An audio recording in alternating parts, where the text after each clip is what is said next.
Ang pulong sa Dios buhi og nagalihok nga gamhanan, labi pang mahait kaysa espada nga duhay sulab, ug modulot ngadto sa gitagbuan sa kalag ug espiritu, sa mga lutahan ug sa mga kauyukan, ug mutugkad sa mga huna-huna ug katuyuan sa kasing-kasing.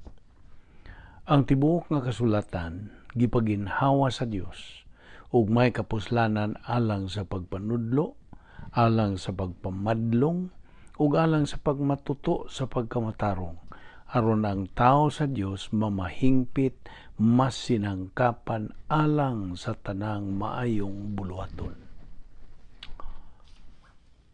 How important the Word of God is. As we read Psalms 1:1-6, Blessed is the man who does not walk in the counsel of the wicked, or stand in the way of sinners, or sit in the seat of mockers. But his delight is in the law of the Lord, and on his law he meditates day and night. He is like a tree planted by the streams of water, which yields its fruit in season, and whose leaf does not wither. Whatever he does prospers. Not so the wicked. They are like chaff that the wind blows away. Therefore the wicked will not stand in the judgment, nor sinners in the assembly of the righteous. For the Lord watches over the way of the righteous, but the way of the wicked will perish. Proverbs 27:1 says, Do not boast about tomorrow, for you do not know what a day may bring forth. James 4:14, Life is a vapor that appears for a little time and then vanishes away. Job 1:21, and said, Naked came I out of my mother's womb, and naked shall I return thither. The Lord gave, and the Lord hath taken away. Blessed be the name of the Lord. Lord, make me to know my end, and what is the measure of my days. One life for Christ is all I have, one life for Him so dear, one life for doing all I can with every passing year. It's not how long you live that counts, but how you live. Speak, for your servant hears. The worlds were framed by the word of God. He who has my word, let him speak my word faithfully. The Lord on high is mightier than the mighty waves of the sea. What is your life? It is even a vapor that appears for a little time and then vanishes away.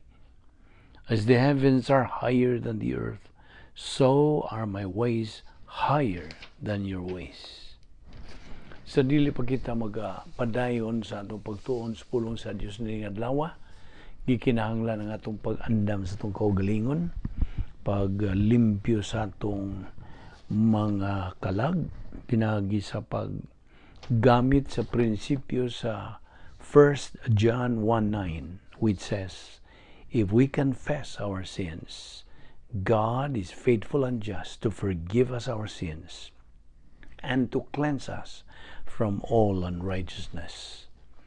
Ug ikaw nga dili pa magtutuo, nagpaminaw nining atong Bible study through the YouTube, giawhag ka o gidapit ka nga imong dawaton si Ginoong Jesucristo ingon nga imong personal nga manluluwas, agi ka nagsunod sa mando sa Dios diha sa mga buhat 16:31, Believe on the Lord Jesus Christ and thou shalt be saved.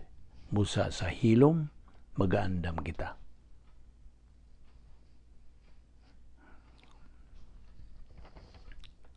Let us pray.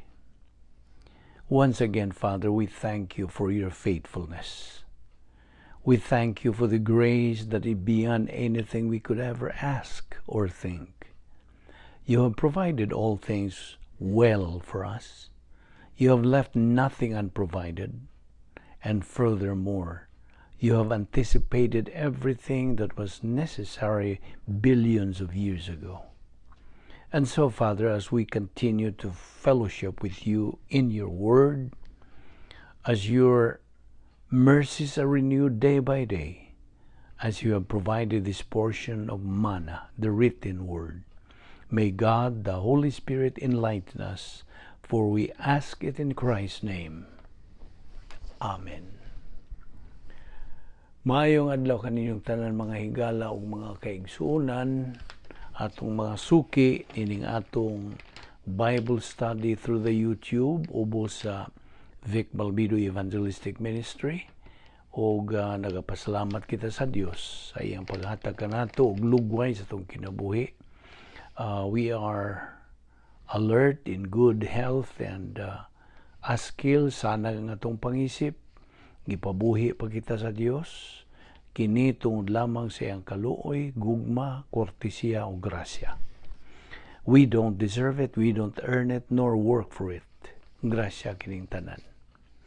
Karon magapadayon kita sa atong gibiyaan nga hilisgutan bahin sa atong topic nga taud-taod na. Taas pa kining atong laktan nining maong hilisgutan o topic, how to be a winner in this life and in the next. May nungdanon pagayo kini mga insights nga atong paghisgutan dinhi og labihan kataas pa ang atong pagalaktan bahin ini.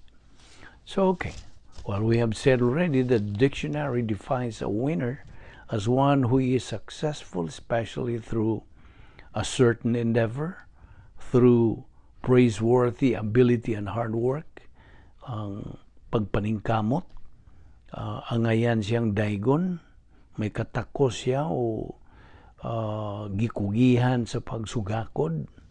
So he is declared a victor, especially maybe in games and sports, paugnat sa kusog, o duwa ba, o lumba ba, or one that wins admiration, pagdaig. Daigon ka naman kung ikaw sa kamananaw. Apan diyan sa Joshua chapter 1 verse 8, nagahisgot si Josue diha bahin sa kalampusan o kauswagan, success and prosperity. Sa original nga Hebrew word, sakal ang success o salah ang prosperity. Now, we have said that success is always connected with God. God, you see, is the source of success. So, karon magpadayon kita. Kung buot ka pang makakatog dugang pang mga punto, points of doctrine, bahin ining how to be a winner in this life and in the next. Okay. Unas tanan, atong labason sa atong panumduman ang kaminungdanon sa unang lakang nga himuon sa Osaka sakop sa kaliwatan sa tao, any member of the human race. Okay? Ang tanan nga mga sakop sa kaliwatan sa tao na pahiran og napanunod nila ang unang sa original sin sa atong mga unang ginikanan nga si Adan ug si Eva. Sawa pa sila mga laglag kadto si Adan, ang iyang original nga ngalan Ish, I-S-H, ug kadto si Eva, di pa man to siya Eva, sawa pa sila malaglag, siya ang nganlan og Isha, I-S-H, S-H, S-H, Isha. Okay? So mo kani nga napahiran kita, napanunod nato ang ilang mga sala. Kay mga kaliwat man ta nila. Mao nga ang tao in general, every member of the human race is or belongs to the fallen race nga laglag. So kay laglag man ang atong kahimtang, nahimulag na kita sa Dios. Wala na ilambot ang Dios kanato hangtod nga kita mosunod sa iyang tugon o mando, unsaon na to pagbalik ngadto kaniya, unsaon na to pag recover sa atong fellowship o kanang pagkadugtong ato kaniya. So mao nga kini ang gitawag nato og gospel, maayong balita sa kaluwasan. Nga once ang usa ka tawo makadungog niini nga maong mensahe, then ang Dios nag-agad sa iyang kabubuton, mudawat ba siya na o mo sa likway. Naman siya kagawasan. Okay? He has freedom. So, the gospel is the key. Mao kini ang Yahweh, the first step to become a winner in this life and in the next life. So, the first step, therefore, is to believe what God mandates every member of the human race to accept Christ, to believe in Christ as His personal Lord and Savior. Kaya may lain nga manluluwas, gawas kang Ginoong Jesucristo. Okay? Diha sa Acts 4:12, klaro kayo ang pulong sa Dios. Neither is there salvation on any other under heaven given among men whereby we must be saved. O si Ginoong Jesucristo nagasulti gyud gikan siyang baba diya sa John 14:6. I am the way, the truth, and the life. No one comes to the Father except through me. So way laing paagi, way laing dalan, way laing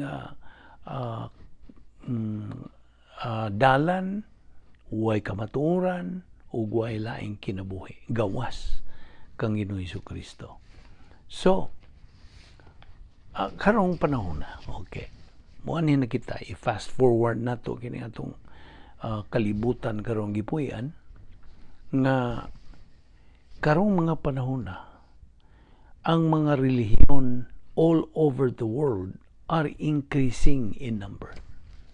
Nagakasamot og kadaghan kining mga mini nga mga relihiyon, false teaching, mga relihiyon nga wa matunong sa kamatuoran. Mao nga ang relihiyon gud tinukod ni tao, dili ang Dios may nakatukod niini. Ang gitukod sa Dios mao ang Kristyanismo. Okay? Now, kining kahimtanga dili kini angay nga katingadan sa mga magtutuo ni Ginoong Jesucristo, ilabi na ang mga Kristohanon nga naay doktrina sa ilang right lobe. We know from basic doctrine nga ang relihiyon mao kini ang antithesis or the opposite of Christianity. Christianity, as we know, is God, ang Dios mo'y nagabuhat sa tanan nga binuhatan alang sa kaluwasan sa tao. Samtang ang relihiyon is man doing all the work for God. Siya ang nagabuhat alang kunuhay sa Dios in an attempt that God may hopefully approve him. Thus, he can be saved through the energy of his flesh. Okay? Sa lagtod nga pagkasulti, ang Christianity o ang relihiyon are two absolutes.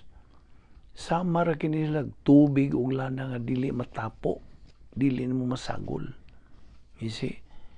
To classify the two, ang Kristyanismo gitukod ni Kristo, samtang ang relihiyon giunsa gitukod ni Satanas.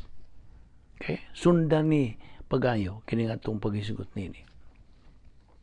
Og subo kayo palandungon.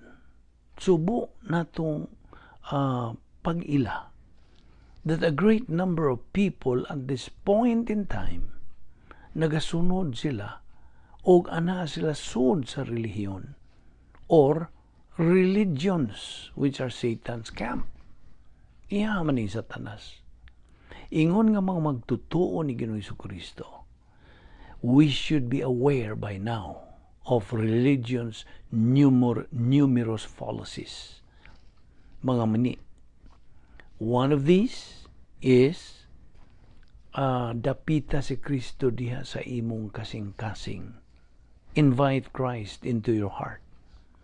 Now, you know very well nga bisag kinsang unbeliever, dili magtotoo, cannot and has no ability to invite the Lord Jesus Christ into his heart, which is filled with garbage, himself being an unbeliever.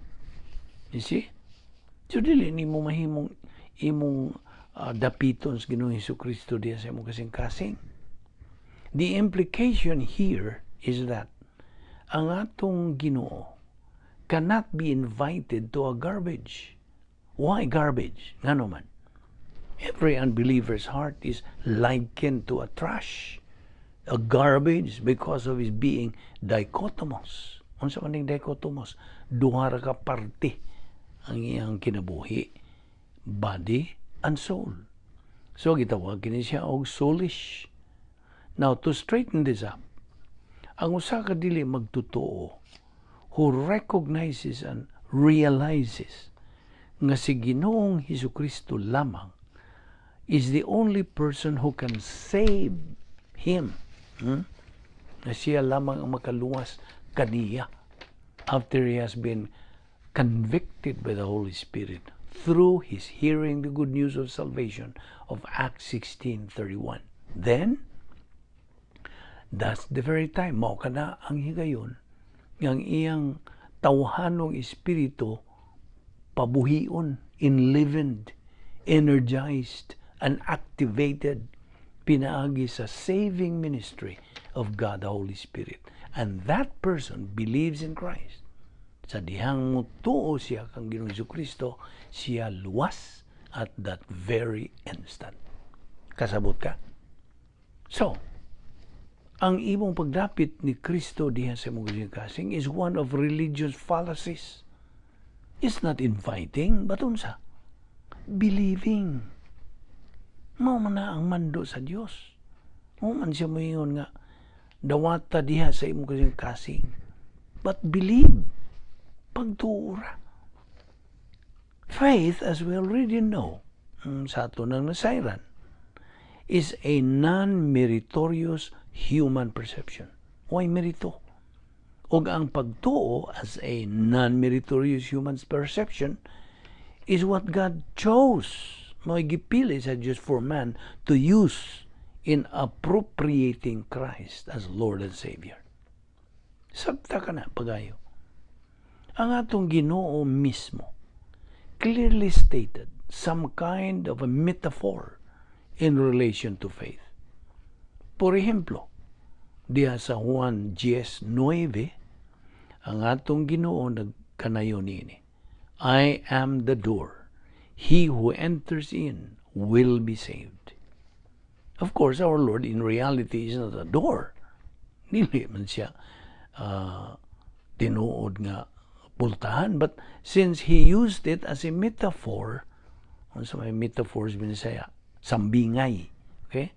Since he used it as a sambingay in relation to believing, siya nagkanayon in that particular verse that he is as if the door, the open door, that what any unbeliever has to do, mao lamang ang pagsud pinaagi niya ng maong pultahan, which is a picture of believing in Christ. And thus, he is saved right at that very instant. Pag-ingon gud niya, mutuo ko kay Ginoong Hesukristo, kana nisud na siya niya ng maong pultahan. Thus, he is saved. Another metaphor in relation to believing or faith, mao ang pagtandi or a picture of you receiving a gift. Ang usa ka tawo nga modawat og gasa o regalo from someone, the person receiving the gift, kana siyang midawat sa maong gasa, wa siya katakos to receive it. He has no capacity. In fact, his capacity to receive it wa kinilabot has nothing to do with his receiving the gift. Now, what does this mean? Ang sabot pasabot niya na. Well, this is pictured in the metaphor in the book of John chapter 1, verse 12. Nga nagkanayon, yet to all who received him, to those who believed in his name, he gave the right to become children of God. Karon, you will notice the phrase, to all who received him. Kini naga-imply that those who received him are those who believed in him. And that those who believed in Christ received Christ ingon nga gasa o regalo. So, that is what is pictured in that metaphor. Hulagway kini sa pagtuo ngadto kang Ginoong Hesukristo. You see, it is faith alone in Christ alone that is the issue in salvation. Mura ka na ang issue. The issue is salvation. In salvation is not sin. It is Christ. It is faith that man uses to be able to believe in Christ. O kanang maong pagtuo nagagikan sa mentality of the soul of that person who is believing. But the very agent who made this faith energized in living and activated, mao ang Diyos Espiritu Santo, pinaagi sa iyang saving power. Busa, ang usa ka tao nga motuo kang Ginoong Hesukristo ingon nga iyang personal nga manluluwas og Dios, siya luwas. Unsa gisulti sa John 3:36, he who believes in the Son there is the Lord Jesus Christ, has life. Unsa man ang life? Eternal life. He who does not believe in the Son does not have life, but the wrath of God abides on him. Kanang wrath of God diha, mo kanang linaw sa kalayo. The wrath of God. Kung sa gisulti again sa Acts 16:31, tumuo ka kang Ginoong Hesus og ikaw maluwas. Now, ingon nga usa ka magtutuo, siya automatic nga misud sa plano sa Dios. Kanang tao ba nga mituo na kang Kristo?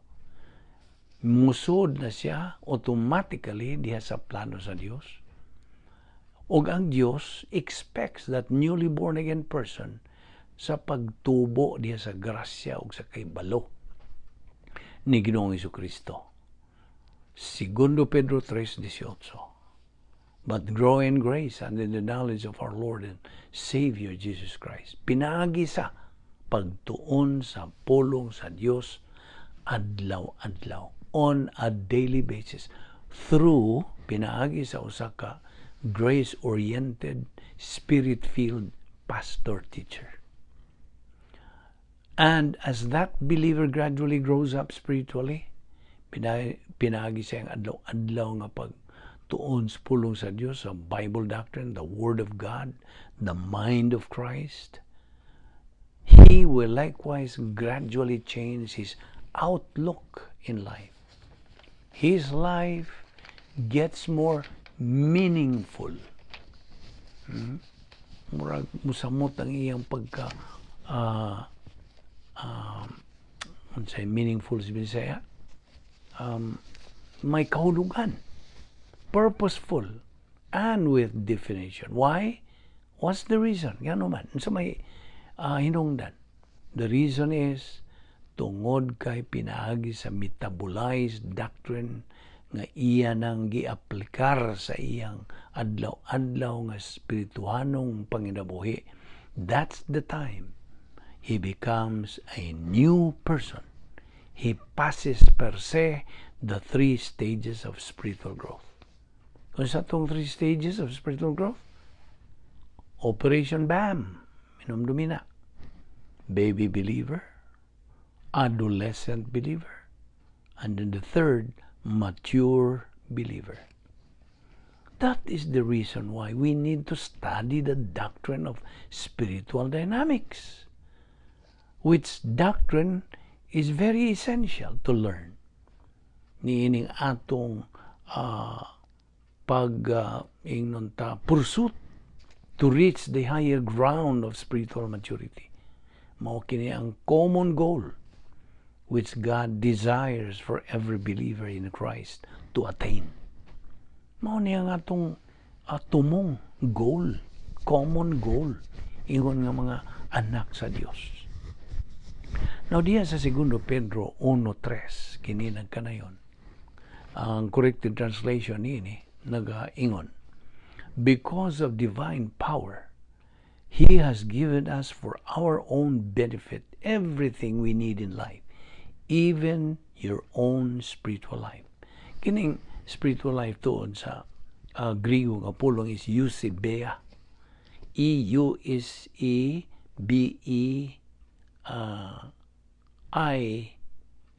Eusebia. Pinagi sa imong knowledge of Him, nga mo nang ipinosis, who called us through His own glory and goodness. Ang versikulo 4, through this, your spiritual life, eusebia, and your knowledge of Him, epinosis, He has given us exceeding great and precious promises, that by these ye might be partakers of the divine nature, having escaped the corruption that is in the world through lust. Mga pangibog. Now, kini ang mga punto nga itong idadiha kanimo. Nga mayroong danon gayon. Ang ugmad sa atong pagtuo o yan ang atong spiritual momentum mga nagapadayon. Now, there is a principle that says, to know the Word of God is to know Christ. And to know Christ is to know the truth. Balikon ako sa pag-quote ni John 14:6. Si Ginoong Jesucristo nagkanayon, I am the way, the truth, and the life. No one comes to the Father except through me. Now, it was the closest that Pilate would come to life's greatest discovery. Now, si Ginoong Jesucristo had just told him that he had come into the world to bear witness to the truth. Kini mo'y nakapaaghat ni Pilato sa pagpangutana sa atong Ginoo. What is truth? Nga nakakana mabasa sa Juan 18:38. Now, this shrewd Roman politician had asked the right question to the right person. And his very answer was standing right before him. Nagabarog. At tubangan yun niya.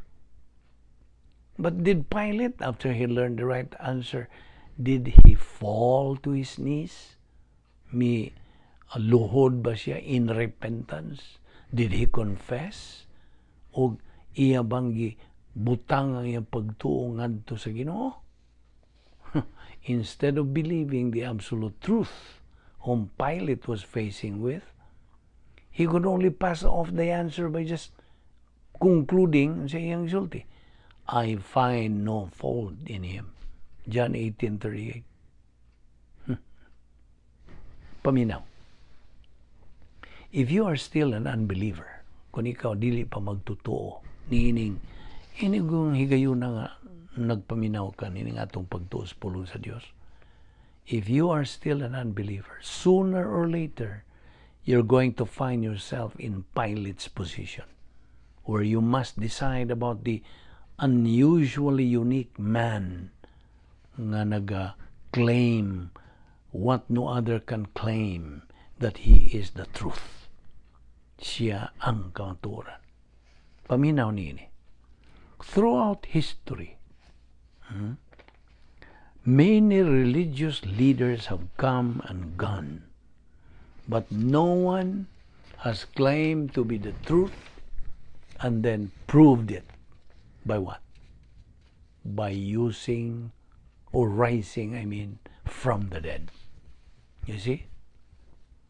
Millions of people down through the centuries, tadla sa mga kasigluhan, have found the Lord Jesus Christ's life, ang iyang mga pulong, ug ang iyang pagkabanhaw, to be convincing evidence of His credibility, ang iyang pagkakasaligan, katuuhan. And they have concluded, sila nakakonclude, that knowing the truth has to begin with what? What do you think knowing the truth has to begin with? Tubag? Knowing the truth has to begin with a personal relationship with the truth Himself.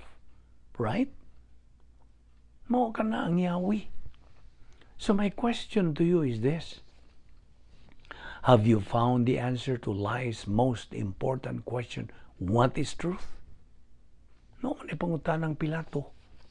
No, po niyo ipangutana sa mga kadaghanan nga. Dili pa magtotoo. What is truth? Now, if not, consider our Lord's words in John 14:6. Ito naman kinigikutlo kaniya. I am the way, the truth, and the life. No one comes to the Father except through me. Ego sum via veritas et vita. Listen. Outside of Christ, there is no way to go. Outside of Christ, there is no truth to believe in. Outside of Christ, there is no life to live with. Kasabot ka? Diha kang Kristo, life is heaven on earth. Without Christ, life is all hell. Pagpili. Use your God-given free will. Mo kini mga punto diha sa maayong balita sa kaluwasan. Now, diha sa Marcos Kapitulo 10, versikulo 46, naghisugot kini bahin ni Bartimeo,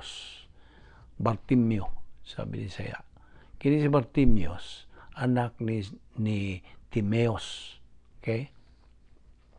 Ang atong mga mata are spiritually blind and physically blind. Daghang mga tao ang buta. Many people are blind. In fact, statistics says 42 million people are blind. But the natural man cannot understand spiritual things.